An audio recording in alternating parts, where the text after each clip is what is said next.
कल जो घटना हुई बम्बई में वो हमें तो बिल्कुल विश्वास नहीं हो रहा है कि ये घटना हुई है। लेकिन हमारा एक नेता बाबा सिद्दीकी ये बहुत सालों से पॉलिटिक्स में काम कर रहे हैं।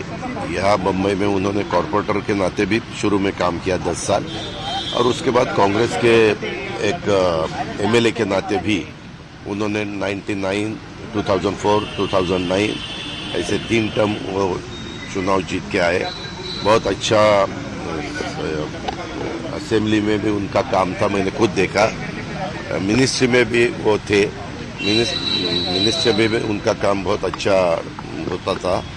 जो भी उनका डिपार्टमेंट है, उनके डिपार्टमेंट का पूरा स्टडी करके लोगों को कैसी मदद हो सके इसके बारे में वो ज़्यादा ध्यान देते थे। और कल जो घटना हुई है वो घटना आज तक हमें विश्वास नहीं हो रहा है कि ऐसा कुछ हुआ है। लेकिन पुलिस डिपार्टमेंट ने तुरंत उसके बारे में जानकारी शुरू की है। 2 लोगों को उनके हाथ में लगे हैं, 2 लोग, और भी कुछ लोग हैं। उनको ढूंढने के लिए, उनको लाने के लिए 5 टीम पुलिस डिपार्टमेंट ने लगवाई है और अलग अलग स्टेट में उनको भेजा है। सीएम साहब भी इसके ऊपर उनका ध्यान दे रहे हैं, खुद होम मिनिस्टर भी दे रहे हैं, और मेरा भी है, हमारे बाकी साथियों का भी है। और जल्द से जल्द पता चलेगा कि एग्जैक्ट ये सब करने का कारण क्या है, किसने ये सब सुपारी दी, किसने ये सब किया। इसके बारे में तुरंत नहीं, लेकिन 1-2 दिन में ही पता चलेगा, ऐसा मुझे विश्वास है। और आज 8:30 बजे बड़ा कब्रिस्तान मरीन लाइन्स में जो है वहाँ उनको दफनाया जाएगा। सरकारी इत्मीनाने दफनाया जाएगा राजकीय सम्मान से। और उसके बारे में भी गवर्नमेंट ऑफ महाराष्ट्र ने ऑर्डर्स निकाले हैं। और अभी थोड़ी देर के बाद पोस्टमार्टम होने के बाद उनको उनके घर में लेके जाने वाले हैं। और वहाँ कुछ टाइम रखने के बाद उनकी जो कॉन्स्टिट्यूंसी है वहाँ लोगों को दर्शन के लिए रखने वाले हैं।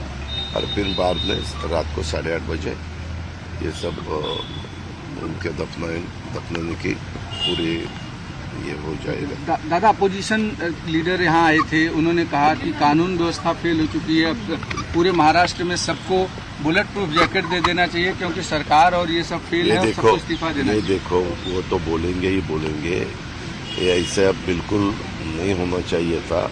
अभी अपोजिशन वालों क्या बोलेंगे, वही बोलेंगे। लेकिन हमारा काम है कानून ठीक रखना, कानून व्यवस्था ठीक न रखना, और उसके बारे में और भी जो भी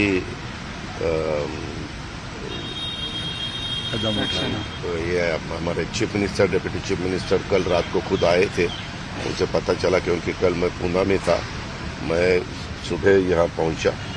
लेकिन मेरी रात को देर से देवेंद्र जी के साथ भी बात हुई, चीफ मिनिस्टर साहब के साथ भी बात हुई। उन्होंने बताया कि इसके पीछे कौन है, किसका हाथ है, ये हम ढूंढ के ही निकालेंगे। हम जरूर उसका बंदोबस्त करने वाले हैं जिन्होंने ये सब कदम उठाया। और अपोजिशन वालों को जो भी बोलना है वो बोल सकते हैं, लेकिन मेरी इतनी उनको विनती है कि अपना एक साथी, उन्होंने कांग्रेस में भी काम किया, हमारे महाविकास आघाड़ी में भी उन्होंने काम किया, अभी राष्ट्रवादी कांग्रेस में आके वो महायुति का भी एक घटक बने थे और अच्छी तरह से काम करने की उनकी कोशिश थी। वो स्पीच भी अच्छी तरह से देते थे। उनके एरिया में कुछ कार्यक्रम भी हुए, वहाँ लोगों ने बहुत अच्छी तरह से रिस्पांस दिया था। मैं खुद था, प्रफुल्ल भाई थे, बाबा थे, जिशान थे, सब हम थे। लेकिन जो नहीं होना चाहिए तो हुआ, इसका हमें बहुत दुख है।